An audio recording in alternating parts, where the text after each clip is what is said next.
why did you choose catalyzing innovation as a theme of this conference years? We think there is a lot of innovation or much more information in the land sector now because of rapid improvements in technology in a number of areas. And we want to use the conference as a means to disseminate that information so that it can really act as a catalyst to encourage adoption and rapid dissemination among different countries. And that's why, of course, you're aware we have more than 120 countries. So we have some who really tried that already out, and the only best way is of encouraging dissemination is for technical people who have been applying that in practice to actually discuss the technical issues that are involved in that. Speaking about innovation, about achievements, what are the main sectors for you in which there has been big steps? I think there are essentially three areas. The first one is on imagery, where availability of satellite imagery is at medium resolution, is continuous now and free, and you can go to very high resolution imagery, which allows first-time registration much easier, which allows to use valuation in essentially automated ways and improving countries' tax system, which is very important, and which also allows us to observe and analyze changes, long-term changes in land use that are very important for issues like climate change. A second area is with respect to interoperability. We see now significant, that contrary to 5 or 10 years ago, where land registries were essentially islands that were not connected to the rest of government data infrastructure. We see now integration with national ID systems. We see integration with firm IDs and registries of beneficial ownership, which is very important for issues like money laundering and preventing fraud. And so I think we see a huge increase in the utility and usefulness of land registry and land information. And the third area is in terms of connectivity, with cell phone penetration and mobile banking in developing countries being at almost saturation levels. You can actually use this infrastructure that has been provided to encourage, for example, to make sure that, or empower women, because you can automatically notify all co-owners if there is a change in registered land ownership. And of course, you can make service provision much easier and much less complex, and also use land for actually savings and collateral, because mobile banking, and we are seeing a couple of examples during the conference where mobile banking has actually been used for then land titles to actually be used for collateral. When we look at the new technologies, and we know that most of the developing countries do not have cadastre, we don't have new technologies cost a lot of money. So isn't it a challenge to speak of new technologies regarding the fact that most of the countries directly concerned by those problems of cadastres and then governments, then administration? Isn't it a big challenge? But of course, we have to distinguish between rural and urban areas. And that's where I think the new technologies allow us to actually implement much more tailored solutions.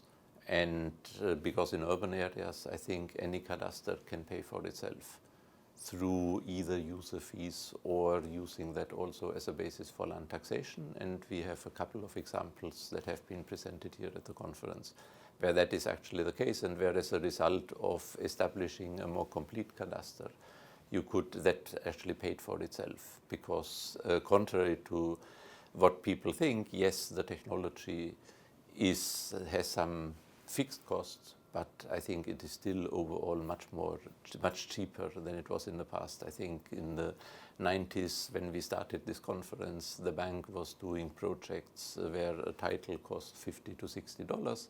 I think right now we are talking about $5 to $6. So that is an order of magnitude cheaper, and that is for nationwide titling program. If you do that only in urban areas, I think you're you can essentially use the revenue to establish the program. And that's where we also see a lot of activity on public-private partnerships, where essentially you can bring in the private sector, and the role of international institutions like the bank is much more on helping countries to put in place the regulatory environment, make sure that fee structures are appropriate, and that land titles are affordable, and that people can actually, and that the outreach is there.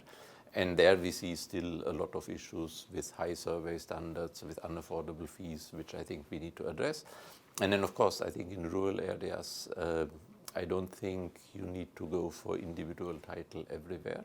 There are many cases where group title and just delimiting the boundaries of the community is fully sufficient, and land rights can be implemented or can be managed within the community. And again, that's something where technology helps a lot. And you can do much better ways of tracking that, tracking land use, making sure, and also holding community representatives accountable in ways that was not possible a couple of years ago. Especially speaking about titling and on the legal ground, as you know, most of the land has no property documents or use documents, meaning it causes many problems to women, to many people. What should be done to increase, to improve the legal part of land tenure, land administration, land governance? Of course, that is a very broad question, and it will depend on country by country, but that is essentially where we see the role of institutions such as the bank, that we use the data and the evidence to document the benefits that could arise from having good land title. And I think you mentioned women, which I think is a very important aspect of that. I think you have probably heard, which was presented during the conference, that in Rwanda, where complete titling has been achieved, 86% of women own land, which I think is very impressive and has had a lot of knock-on benefits in terms of women's entrepreneurship and allowing them to actually use that land effectively.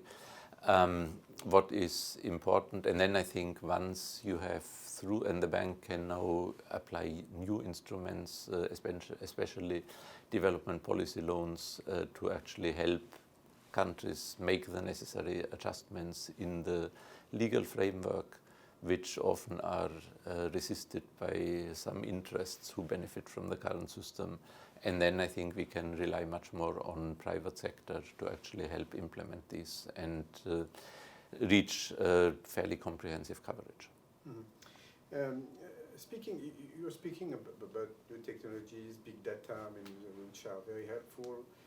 So the question of titling, how do you see this work in the different countries? We need better tenure administration and governance. The work of the different actors, which can be big institutions like the World Bank, but also some NGOs or different institutions, even the notaries, International Union of Notaries. How do you see it on the ground? I think, of course, we need collaboration with everybody, and especially, given that even within countries, you see a very wide range of conditions and variety of situations. So, and that's why we think, and even with new technology, I think with mobile connectivity, it provides an opportunity to be much more inclusive and participatory and involve local actors, get feedback from them, make sure that we don't develop solutions in an ivory tower and then decree and force that on people, but that we actually get the feedback. And I think there are some very good examples that have been presented during the conference. I think one of them is giving land rights in India to slum dwellers, which I think has been very impressive. They already reached, one Indian state, almost complete coverage. All slum population has been covered, and I think that would not have been possible without very intensive training of NGOs and local actors, because I think if the government comes in, people feel resistance. So I think clearly it is the local actors who are trusted, who are in the community and who have the trust of the community, who can be the intermediaries and who can help to actually then translate the national policies into local realities and help people to take advantage of the opportunities that this legal and institutional infrastructure can provide them. Last question, you have been involved in this conference, Land and Poverty, for 20 years. A lot of work, quite a life's work. When you look backward, what would be in your mind the biggest achievement you fears of? I think the biggest change, and of course there have been a couple of changes.